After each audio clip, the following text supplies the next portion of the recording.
अस्सलाम वालेकुम दोस्तों, क्या आप जानते हैं वज़ू में नाक में पानी डालना सिर्फ एक मजहबी अमल नहीं, ये आपके जिस्म का कुदरती डिफेंस सिस्टम है। नाक फेफड़ों का मेन दरवाज़ा है। जो हवा यहाँ से गुजरती है वही सीधे सीने में उतरती है, और जिस हवा में हम सांस लेते हैं उसमें हज़ारों ख़तरनाक वायरस, जरासीम और जहरीले ज़र्रात छुपे होते हैं। ये जरासीम नाक के रास्ते आसानी से जिस्म में दाखिल हो जाते हैं और यहीं से ख़तरनाक बीमारियों की शुरुआत होती है। लेकिन ज़रा कुदरत के निज़ाम पर गौर तो कीजिए।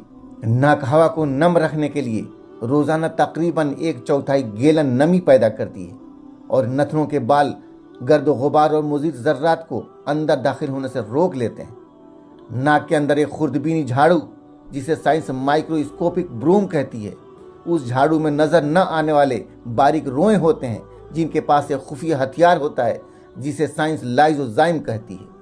ये हिफाजती फ़ौज हवा के ज़रिए फेफड़ों तक पहुंचने वाले जरासीम को पकड़कर वहीं हलाक कर देते हैं और नाक और आँखों को बेशुमार बीमारियों से बचाते हैं। अब वज़ू को देख लें।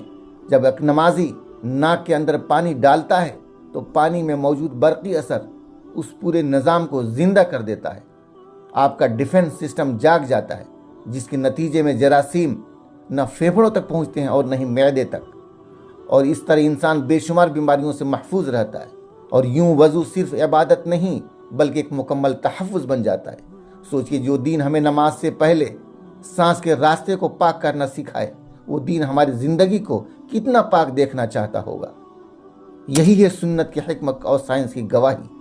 सुबहान अल्लाह। वीडियो को ज़्यादा से ज़्यादा शेयर करें ताकि ये पैगाम हर सांस तक पहुँचे और आपके लिए सदक़े जारिया बन जाए।